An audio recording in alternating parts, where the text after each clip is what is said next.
I wanted to just share with you on this video today. I wanted to get on and talk about something that's been on my mind. So, here's the deal. Here's what I want to talk about is how often should you be showing up? So if you have an online business and you're trying to brand yourself online, whether it's a coaching, consulting business or service-based business where you're the face of it, so you're the brand of it, and you're trying to grow that business in the online space, and you may be wondering, okay, well, I keep hearing I need to get on video or I need to put myself out there more, whatever it may be. But maybe you're not sure, well, how much should I do? And well, I did it this one time and it didn't work. Here's the thing is that this takes time. It takes time, and this isn't what a lot of people want to hear. You are just getting started. And here's one of the biggest problems I see is with a lot of people who are just getting started. One of the biggest problems that I see is that for one, when people are first starting out, they spend a lot of time in like the planning phase, right? Like, oh, let me set this up. Let me set up my website. Let me set XYZ up, or I need to have this and this and this before I can put myself out there, before I can make any money. Like, they don't give themselves permission to, for one, just be the newbie.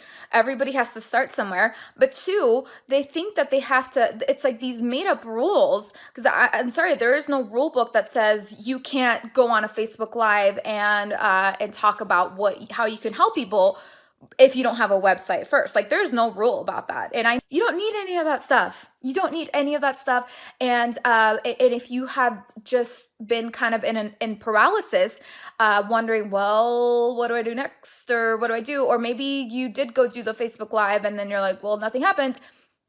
Here's what I'm going to say. Keep going. Keep going. Keep doing them. Don't stop.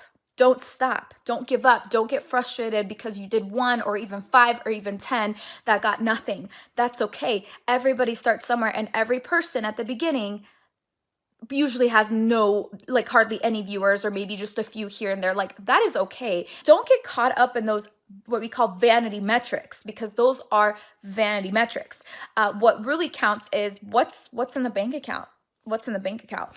And from there, that's where you have to gauge, okay, do I have a consistent lead flow? Am I actually getting consistent leads into my business? Am I putting myself out there enough to get that consistent flow? Because a part of you want to put yourself out there, not just to make some noise and to bang some loud drums. It's, of course, to build your own business, right? You have to start somewhere, and you start with that first live video. And guess what? No one's going to be seeing it. No one's going to be looking at it. That's okay. Get out there and just be the newbie, and do the live videos that nobody's watching anyway. Do the live videos and maybe grandma's watching. And if you want to know how, I actually I did a Facebook Live where I actually talked about what I would do is go create a Facebook fan page. I would start doing the live videos consistently, and then I would turn those videos into ads. If you want to know more about that, more details, just go over to my Facebook business page, just at Desi Crowley. Just search my name, Desiree Crowley. I talk more in depth about that, like what I would do and how I would start. So that's the first thing I would do, is start doing consistent live videos, putting great content out there, giving people calls to action, getting on the phone with people, and creating a really great package that I knew could serve these people at a high level. That's from there. I would just keep going, and I wouldn't be worried that, oh, these videos are getting nothing, nobody's watching them. That's okay. I would just be focused on growing and getting it in front of the right people. And that's what I wanted to leave you with, because I hate when entrepreneurs, especially new in the online space, just set themselves up for failure by having unrealistic expectations, or thinking, well, I put this one thing out there and it didn't work and no one saw it, or whatever. It's like, well, yeah, if you only have like 30 followers or 100 followers, or even 500, yeah, a lot of people are not going to see it, and that's okay. Just keep going. And if you don't have proper mentoring, then get proper mentoring, because that also is incredibly helpful to know Well, what is effective? What actually does work in the online space? I know, like I said, if you want more in-depth training of what this looks like, you can also go to the link in my profile, and then you can see.